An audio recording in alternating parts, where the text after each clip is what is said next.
అధికారంలో ఉన్నటువంటి ఎన్డీఏ ప్రభుత్వం చాలా నియంతృత్వంగా, నిరంకుశంగా ప్రజాస్వామిక హక్కులను కాలరాచి వేస్తూ తన యొక్క పరిపాలనా విధానాన్ని కొనసాగిస్తూ ఉంది. అందులో భాగంగానే ఈ దేశంలో ఎన్డీఏ గవర్నమెంట్ అధికారంలోకి వచ్చినటువంటి ఈ 12 సంవత్సరాల కాలంలో దాదాపు దేశవ్యాప్తంగా 89 పోటీ పరీక్షలు లీకేజ్ అయినటువంటిది. అది 10th క్లాస్ సిబిఎస్ఈ దగ్గర నుంచి, టెట్ పరీక్ష దగ్గర నుంచి, నీట్ పరీక్ష వరకు లీకేజ్ అయినటువంటి అంశం దేశమంతా గమనిస్తున్నారు. కాబట్టి ఈ నేపథ్యంలో విద్యారంగంలో మార్పులు తీసుకొని రావాలి, దానికి బాధ్యత వహించే పద్ధతుల్లో ప్రభుత్వం చర్యలు తీసుకోవాలని చెప్పి డిమాండ్ చేస్తూ, అదేవిధంగా కేంద్ర విద్యాశాఖ మంత్రి ధర్మేంద్ర ప్రధాన్ గారు నైతిక బాధ్యత వహించి రాజీనామా చేయాలని చెప్పి డిమాండ్ చేస్తూ గత 20 రోజుల కాలంగా సోనమ్ వాంగ్చుక్ పెద్ద ఎత్తున ఆమరణ నిరాదీక్ష చేస్తూ ఉన్నారు. రాత్రి ఆ నిరాదీక్షను కూడా భగ్నం చేయడం జరిగింది. భగ్నం చేసినంత మాత్రాన విద్యార్థుల్లో, దేశ ప్రజల్లో నెలకొన్నటువంటి భావన ఏదైతే ఉందో దాన్ని భగ్నం చేయడం సాధ్యం కాదు. కాబట్టి నరేంద్ర మోడీ గారు మౌనవ్రతం వీడి ధర్మేంద్ర ప్రధాన్ రాజీనామా కోరాలని చెప్పేసి మేము భారత కమ్యూనిస్ట్ పార్టీ సిపిఐగా డిమాండ్ చేస్తూ ఉన్నాం. నరేంద్ర మోడీ గారు తనకు తానుగా విశ్వగురువుగా ప్రకటించుకున్నటువంటిది, ఆయన్ని విశ్వగురువుగా ప్రచారం చేస్తున్నటువంటి వ్యక్తులు, శక్తులకు ఈరోజు కమ్యూనిస్ట్ పార్టీగా మేము అడుగుతూ ఉన్నాం. చాలా గొప్ప పరిపాలన అందిస్తామని చెప్పి అధికారంలోకి వచ్చినటువంటి ఎన్డీఏ ప్రభుత్వం దేవుడి పేరు చెప్పి, రాముడి పేరు చెప్పి ఎంత పెద్ద ఎత్తున దోపిడీకి పాల్పడుతూ ఉన్నారో ఈరోజు దేశమంతా కూడా గమనించినటువంటిది, వీక్షిస్తున్నటువంటి అంశం అందరి కళ్ళ ముందు కనిపిస్తూ ఉంది.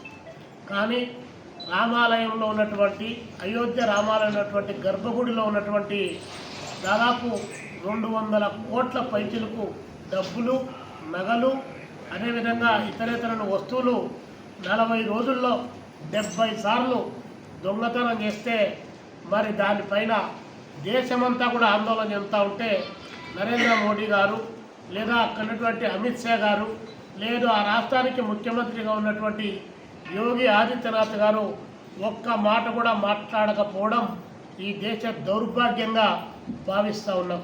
అందుకని రేపు జరిగేటువంటి పార్లమెంటరీ సమావేశాల్లో దీనిపైన చర్చకు తీసుకొని రావాలి. నిజంగా ఈ ప్రభుత్వానికి చిత్తశుద్ధి ఉంటే జాయింట్ పార్లమెంటరీ కమిటీ సమావేశాన్ని ఒకటి ఏర్పాటు చేసి జేపీసీని వేయాలని చెప్పేసి మేము సిపిఐగా డిమాండ్ చేస్తూ ఉన్నాం. రామాలయంలో దొంగతనం జరిగింది, దేవుడి పేరు చెప్పి దొంగతనం చేస్తున్నారు వీరని చెప్పి ఒకవైపున దేశ ప్రజలంతా కూడా ప్రశ్నిస్తూ ఉంటే, ఇక్కడ దేశంలో ఉన్నటువంటి కొంతమంది అంధభక్తులంతా కలిసి ఇది ఎవరి సొమ్ము అయినా ఇది హిందువుల సొమ్ము కాబట్టి హిందువులు దోపిడీ చేశారని చెప్పేసి వారు ప్రకటిస్తున్నారు. అంటే హిందువుల సొమ్ము అయితే మాత్రం లైసెన్సులు ఏమైనా మంజూరు చేశారా? మరి దొంగతనానికి నరేంద్ర మోడీ గారు, అమిత్ షా గారు, యోగి ఆదిత్యనాథ్ గారు ఈ దేశంలో కాపలా కాస్తున్నారని చెప్పి మేము ఈ సందర్భంగా అడుగుతూ ఉన్నాం. కాబట్టి దీనిపైన జేపీసీ ఖచ్చితంగా వేయాల్సిందే. అదేవిధంగా దానికి సంబంధించిన ట్రస్ట్లో జరుగుతున్నటువంటి అక్రమాలన్నిటిని కూడా వెలికి తీయాలని చెప్పేసి మేము దీన్ని కోరుతా ఉన్నాం.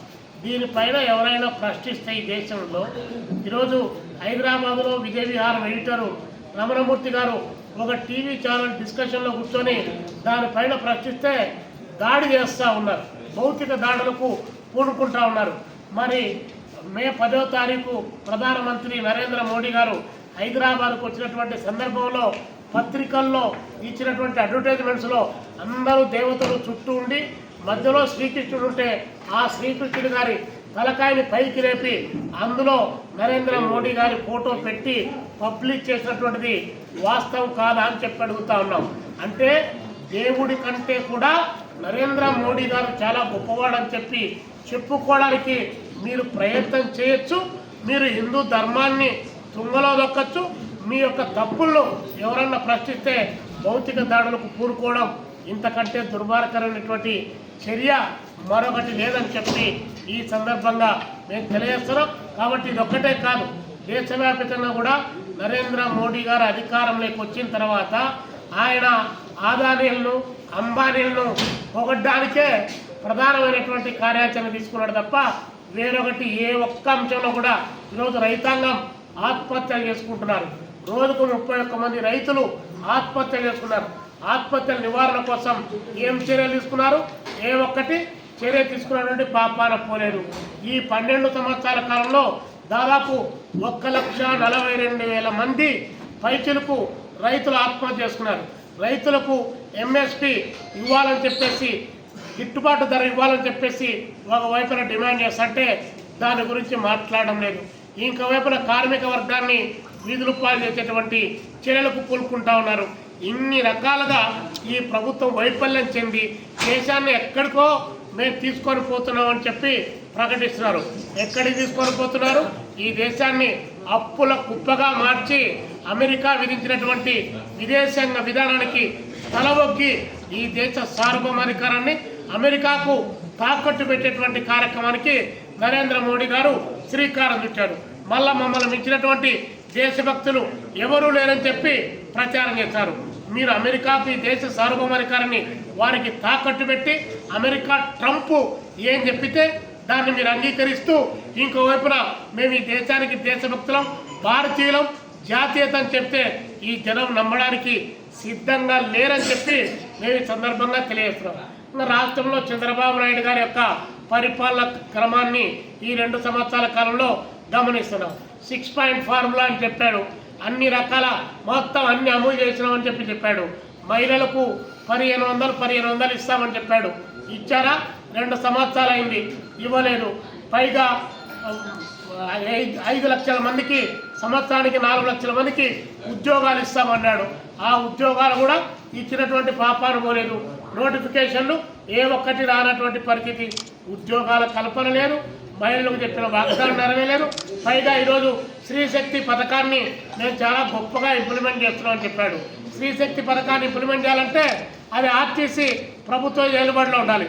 కానీ ఈరోజు మెగా కృష్ణారెడ్డి లాంటి వాళ్లకు ఆర్టీసీని అప్పగించడానికి 3,500 బస్సులు ఉంటే 2037 నాటికి మొత్తం ఎలక్ట్రికల్ బస్సులు తయారు చేసి ప్రైవేటు వ్యక్తులకు అప్పగిస్తే మరి ఏ పద్ధతిలో స్త్రీశక్తి పథకం అమలు అవుతుంది? కొత్త బస్సులు కావాలి రాష్ట్రంలో. దాదాపు ఒక్కొక్క బస్సు 12 లక్షలు 13 లక్షల కిలోమీటర్లు తిరిగి డొక్కు బస్సులన్నీ తయారైనాయని చెప్పి ఒకవైపున ఎంప్లాయీస్ యూనియన్ ఆర్టీసీ కార్మిక వర్గం ప్రకటిస్తూ ఉంటే దానికి జవాబు చెప్పినటువంటి పరిస్థితి మరొక వైపున ఏమాత్రం కూడా లేనటువంటిది. పైగా ఈరోజు భూమి ఇష్టానుసారంగా పందారం చేస్తూ ఉన్నాడు.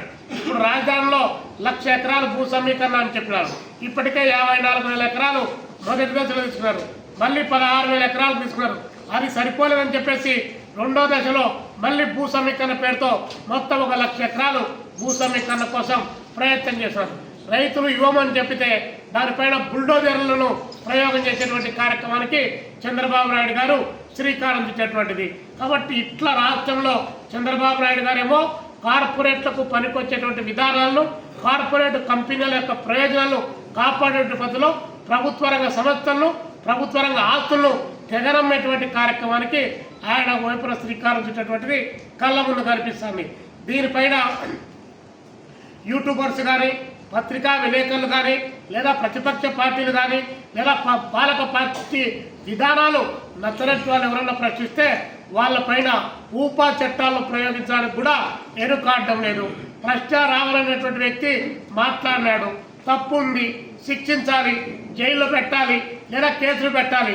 కానీ 4 కేసుల్లో ఆయనకు బెయిల్ వస్తే 4 కేసుల్లో బెయిల్ వచ్చిన తర్వాత ఫ్రస్ట్రేషన్కు లోనై గవర్నమెంట్ ఊపా కేసు పెట్టడం అనేటువంటిది అంటే దేశద్రోహ కేసు, అదేవిధంగా టెర్రరిస్టులకు మద్దతు ఇచ్చారనేటువంటి దానికి సంబంధించి ఈ దేశంలో విచ్ఛిన్నకర శక్తులను రమ్మని చెప్పి ఆహ్వానించారని చెప్పి అలాంటి సెక్షన్లు ఇక్కడ పెట్టి ఆయన బంధించాల్సిన అవసరం ఉంది. పైగా ఆ కేసు వెలుగులో ఇప్పుడు చంద్రబాబు నాయుడు గారు పరిపాలన విధానంలో విపరీతమైనటువంటి మార్పులు తీసుకొని వస్తున్నామని చెప్పి నిన్న మంత్రివర్గ సమావేశంలో ఎవరైనా ప్రభుత్వం పైన అవాకులు చెవాకులు పేలితే వారందరినీ లోపలేస్తామని చెప్పేసి యూట్యూబర్స్ అందరికి కూడా ఈరోజు నోటీసులు సర్వ్ చేస్తామని చెప్పి భయభ్రాంతులకు గురి చేస్తున్నారు. అంటే ఈ రాష్ట్రంలో అన్యాయం జరుగుతూ ఉందంటే ప్రజల పక్షాన మాట్లాడడానికి యూట్యూబర్స్కు హక్కులు లేవా? అంటే పత్రికలను మీడియాను మేనేజ్ చేసినంత మాత్రాన ఇతరేతర వ్యక్తుల యొక్క గొంతులు నొక్కడానికి కావాల్సినటువంటి ప్రయత్నం ఇది సరైనటువంటిది కాదని చెప్పి చంద్రబాబు నాయుడు గారికి మేము ఈ సందర్భంగా తెలియజేస్తా ఉన్నాం. కాబట్టి ఇలాంటి చర్యలు మానుకోవాలి. చంద్రబాబు నాయుడు గారికి సిపిఐగా మేము ఒక హితవు పలుకుతా ఉన్నాం. మీరు పవన్ కళ్యాణ్ గారు అడిగినప్పుడల్లా ఆయన పప్పులు పెట్టి పోరు మానపాలని చెప్పేసి ఆయన విమర్శించినట్టు వాళ్ళందరిపైన మీరు కేసులు పెట్టుకుంటూ పోతే పవన్ కళ్యాణ్ గారితో పాటు మీరు కూడా పోతారు. పవన్ కళ్యాణ్ గారు పక్కాగా బీజేపీ ఎజెండాను ఇంప్లిమెంట్ చేయడానికి కావాల్సినటువంటి నిరంతరమైనటువంటి ప్రయత్నం చేస్తున్నారు. మీరన్నా మేల్కోండి బాబు గారు, మీ పార్టీ గతంలో లౌకిక పార్టీగా ఉందని ఒక పేరున్నది. ఆ పేరు ఇప్పుడు క్రమక్రమంగా పోయేటువంటి పరిస్థితి వస్తూ ఉంది. మీరు రాజధానిలో మొన్న మీరు ఒక మాట ప్రకటించారు. ఈ రాజధాని అనేటువంటిది హిందూ ధర్మ పరిరక్షణ కోసం అని చెప్పారు. అంటే ఇక్కడ ఓన్లీ కేవలం హిందువులకు మాత్రమే రాజధాని నిర్మాణం చేస్తున్నారా? ముస్లింలు అవసరం లేదా? క్రిస్టియన్లు అవసరం లేదా? బౌద్ధులు అవసరం లేదా? ఏ మతాన్ని స్వీకరించినటువంటి హేతువాదులు అవసరం లేదా? వాళ్ళందరికీ ఇది రాజధాని కాదా? ఎలా మాట్లాడతారండి? 45 సంవత్సరాల మోస్ట్ ఎక్స్పీరియన్స్ కలిగినటువంటి ఒక సీనియర్ పొలిటీషియన్గా ఈ దేశంలో గుర్తి పొందినటువంటి ఒక ముఖ్యమంత్రిగా ఇలాంటి మాటలు మీరు మాట్లాడితే మరి మీరు బీజేపీనైజేషన్ ఆఫ్ పాలిటిక్స్ అని చెప్పేసి బీజేపీ ఏమైతే అమలు చేస్తూ ఉందో వాటి రాష్ట్రంలో ఇంప్లిమెంట్ చేయడానికి మేము పని చేస్తున్నామని చెప్పి డైరెక్ట్గా ప్రకటించండి. జనానికి అప్పుడు అర్థం అవుతుంది. కాబట్టి చంద్రబాబు నాయుడు గారి యొక్క ఆ విధానాలు కానీ ఆయన ఆలోచన కానీ సక్రమంగా లేదని చెప్పి ఈ సందర్భంగా తెలియజేస్తూ ఈ నేపథ్యంలో సిపిఐ ఆధ్వర్యంలో ఆగస్టు 6వ తారీఖు నుంచి 15వ తారీఖు వరకు మార్పు కోసం సిపిఐ అనేటువంటి కార్యక్రమంలో భాగంగా పాదయాత్రలు, ప్రచార యాత్రలు, జీపు యాత్రలు రాష్ట్రంలో 175 నియోజకవర్గాల్లో దాదాపు 650 మండల కేంద్రాల్లో ఈ యొక్క ప్రచార యాత్రలు చేపడతాను. సెప్టెంబరు 1వ తారీఖు ఈ పేరుతో చలో ఢిల్లీ కార్యక్రమానికి పిలుపునిస్తాను. ఈ రాష్ట్రం నుంచి 3000 మంది చలో ఢిల్లీ కార్యక్రమానికి పోయి అటు కేంద్ర ప్రభుత్వం ఇటు రాష్ట్ర ప్రభుత్వాలు అవలంబించేటువంటి ప్రజా వ్యతిరేక, రైతాంగ వ్యతిరేక, కార్మిక వ్యతిరేక, విద్యార్థి యువజన వ్యతిరేక ఈ ప్రభుత్వం పైన పోరాటానికి సిద్ధంగా చెప్పి ప్రజలకు పిలుపునిస్తా ఉన్నాం.